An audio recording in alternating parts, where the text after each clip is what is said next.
Good afternoon, folks. Vice President Harris and I just received a briefing from our economic team, and we remain in a once-in-a-century public health crisis that's led to the most unequal job and economic crisis in modern history. And the crisis is only deepening. It's not getting better, it's deepening.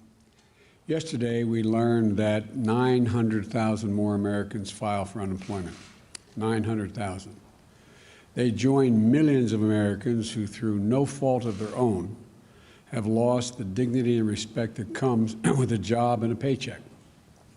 So many of them never thought they'd ever be out of work in the first place. And just like my dad did when he used to lie awake at night when I was a kid, staring at the ceiling, unable to sleep because he worried about whether or not he was about to lose his health care, or whether we were going to have the money to pay the mortgage because of the economic circumstance he was in. And now a lot of these folks are facing eviction, are waiting hours in their cars, literally hours in their cars, waiting to be able to feed their children as they drive up to a food bank. It's the United States of America, and they're waiting to feed their kids. Folks who are able to still keep their job, many have seen their paychecks reduced, and they're barely hanging on and wondering what's next. Sometimes the anxiety about what's going to happen next is more consequential than what actually happened. But this is happening today in America. And this cannot be who we are as a country. These are not the values of our nation. We cannot, will not let people go hungry. We cannot let people be evicted because of nothing they did themselves. They cannot watch people lose their jobs, and we have to act. We have to act now. It's not just to meet the moral obligation to treat our fellow Americans with the dignity and respect they deserve. This is an economic imperative, a growing economic consensus that we must act decisively and boldly to grow the economy for all Americans, not just for tomorrow, but in the future. There's a growing chorus of top economists that agree that at this moment of crisis, with the interest rates as low as they are, historic lows, it is smart fiscal investment, including deficit spending, and they're more urgent than ever. You know, and that return on these investments in jobs and racial equity is going to prevent long-term economic damage and benefits that are going to far surpass their cost. If we don't act, the rest of the world is not standing still in terms of their competitive advantage or their competitive possibilities relative to us. That our debt situation will be more stable and not less stable, according to these economists, and that such investments in our people is going to strengthen our economic competitiveness as a nation and help us outcompete our competitors in the global economy, because we're going to grow the economy with these investments. While the COVID-19 package that passed in December was the first step, as I said at the time, it's just a down payment. We need more action, and we need to move fast. Last week, I laid out a two-step plan of rescue and recovery to get through the crisis and to a better and stronger and more secure America. The first step of our American Rescue Plan is a plan to tackle the pandemic and get direct financial relief to Americans who need it the most. You know, in just a few days, it's just been a few days since I outlined this plan, and it's received bipartisan support from a majority of American mayors and governors. Businesses and labor organizations have together welcomed it as an urgent action that's needed. Even Wall Street firms have underscored its importance.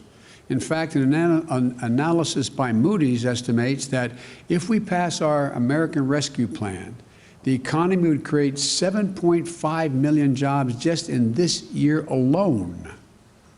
That would be on the way to the more than 18 million, I think it was 18,600,000 jobs that they believe would be created over the 4-year period with our Build Back Better recovery plan. And with our American Rescue Plan, our economy would return to full employment a full year faster than without the plan. Even President Trump's now, not some liberal organization, President Trump's top former economic advisor, Kevin Hassett, said, quote, he absolutely is in favor of this rescue plan. This almost doesn't have a partisan piece to it. We're seeing the support because this plan takes a step that we so urgently need, more than just a step, number of steps. It funds big parts of the COVID-19 national strategy that we released yesterday. Our national strategy puts us on a war footing to aggressively speed up our COVID-19 response, especially on vaccines and testing and reopening our schools. I found it fascinating. Yesterday, the press asked the question, is, $100 million enough? Week before, they were saying, Biden, you crazy? You can't do $100 million in 100 days. Well, we're going to, God willing, not only do $100 million, we're going to do more than that. But we have to do this. We have to move. The American Rescue Plan also includes economic relief for most Americans who are in need. We're going to finish the job of getting a total of $2,000 in direct payments to folks. $600, which was already passed, is simply not enough if you still have to choose between paying your rent, putting food on the table. We'll extend unemployment insurance benefits for millions of workers beyond the deadline that's now set. It means that 16 million Americans who are currently relying on unemployment benefits while they look for work can count on these checks continuing to be there in the middle of this crisis. The American Rescue Plan also addresses the growing housing crisis in America. Approximately 14 million Americans, 14 million, have fallen behind on rent, and many risk eviction. If we fail to act, there will be a wave of evictions and foreclosures in the coming months as this pandemic rages on, because there's nothing we can do to change the trajectory of the pandemic in the next several months. So look, this would overwhelm emergency shelters, increase COVID-19 infections as people have nowhere to go and can't socially distance. The American Rescue Plan asks Congress to provide rental assistance for millions of hard-hit families and tenants. This will also be a bridge to economic recovery for countless mom and pop landlords who can't afford not to have the rent. But they can't wait. So on Inauguration Day, I directed my administration to extend nationwide restrictions on evictions and foreclosures. These crises are straining the budgets of states and cities and tribal communities that are forced to consider layoffs and service reductions among essential workers. Police officers, firefighters, first responders, nurses, they're all at the risk of losing their jobs. Over the last year, more than 600,000 educators have lost their jobs in cities and towns. The American Rescue Plan will provide emergency funding to keep these essential workers on the job and maintain essential services. Look, it will also help small businesses that are the engines of our economic growth. When you say small business, most people think the major corporate entities are the ones that hire everybody. These small businesses are the glues that hold, and they're important, but these small businesses that hold the community, the glue that hold these communities together. They are hurting badly, and they account for nearly half of the entire U.S. workforce, nearly half. Our rescue plan will provide flexible grants to help the hardest hit small businesses survive the pandemic, and low-cost capital to help entrepreneurs of all backgrounds create and maintain jobs, plus provide essential goods and services that communities so desperately depend on. Look, our recovery plan also calls for an increase in the minimum wage at least $15 an hour.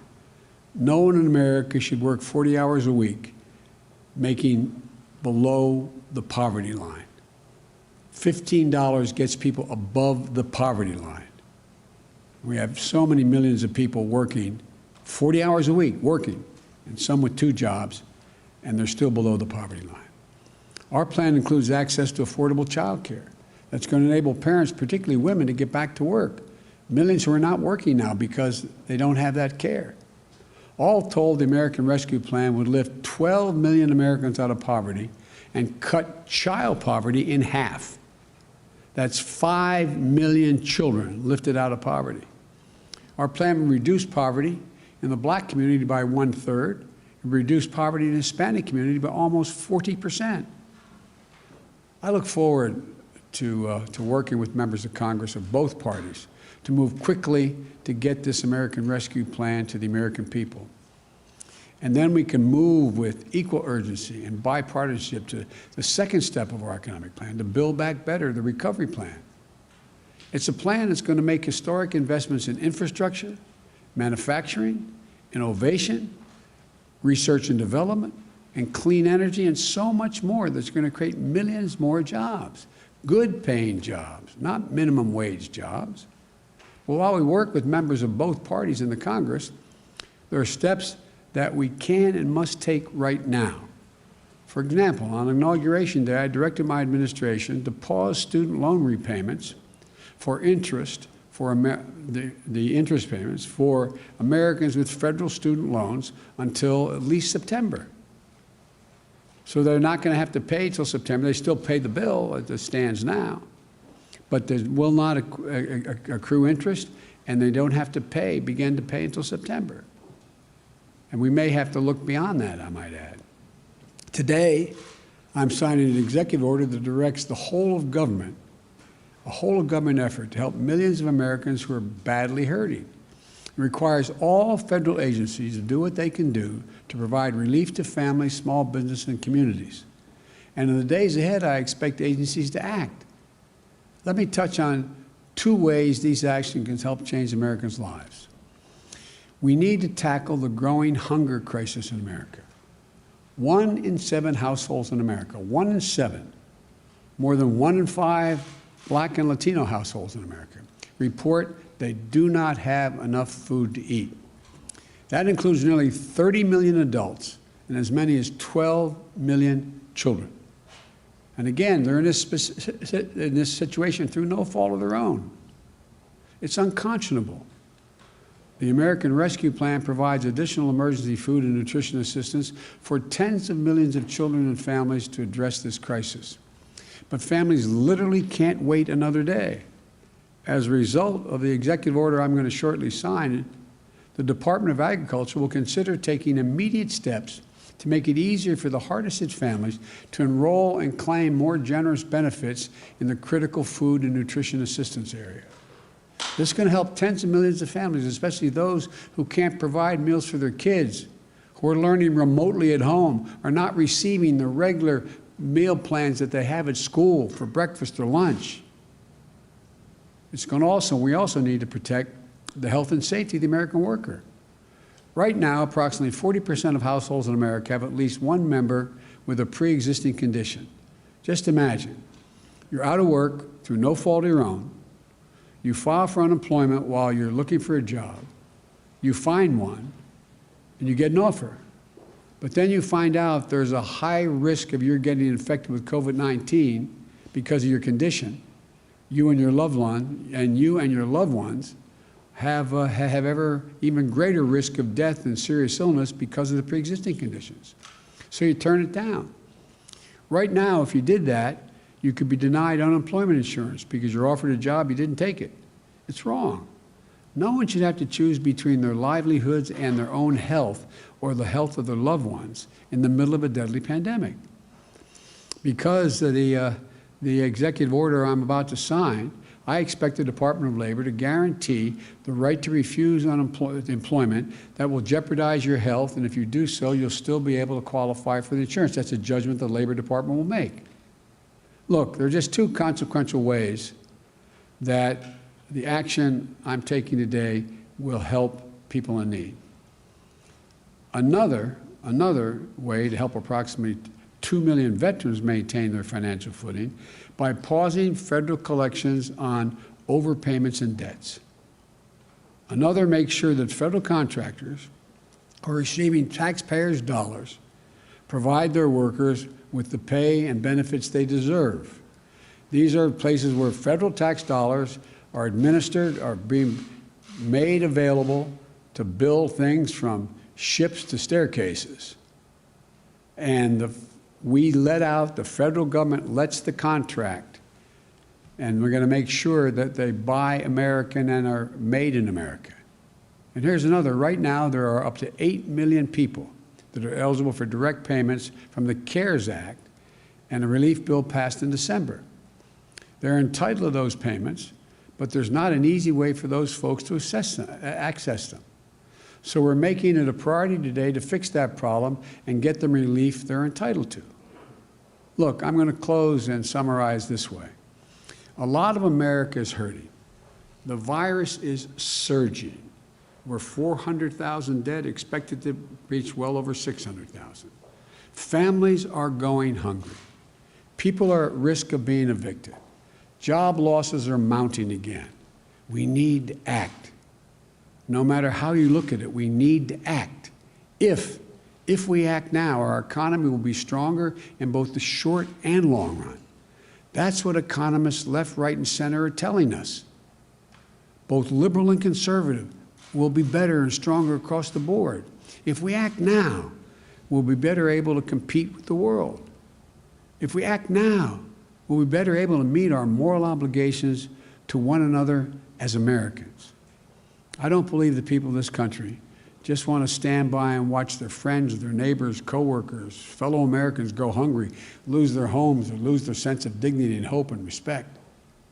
I don't believe that, especially in the middle of a pandemic that's so weakened and wreaked so much havoc and caused so much pain on America. That's not who we are. The bottom line is this: we're in a national emergency. We need to act like we're in a national emergency. So we've got to move with everything we've got, and we've got to do it together. I don't believe Democrats or Republicans are going hungry and losing jobs. I believe Americans are going hungry and losing their jobs. And we have the tools to fix it. We have the tools to get through this. We have the tools to get this virus under control and our economy back on track. And we have the tools to help people. So let's use the tools, all of them. Use them now. So I'm going to sign this executive order, but let me conclude again by saying, folks, this is one of the cases where business, labor, Wall Street, Main Street, liberal, conservative economists know we have to act now, not only to help people who are in need now, but to allow us to be in a competitive position worldwide and be the leader of the world economy in the next year and 2 and 3 and going forward. So thank you. I'm going to sign this executive order.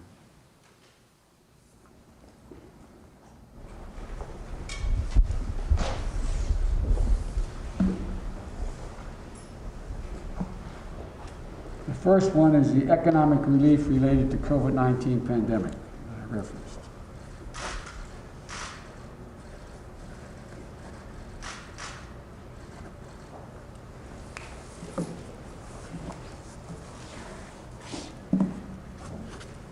The second one is protecting the federal workforce.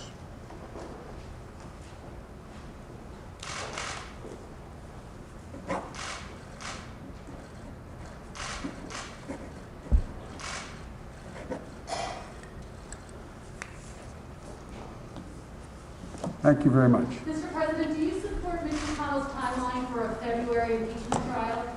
I haven't heard the detail of it, but I do think that having some time to get our administration up and running, I want to thank the Senate for passing out our Secretary of Defense. Looks like our Secretary of Treasury. Looks like our Secretary of State's in place. So the more time we have to get up and running and meet these crises, the better. Thank you.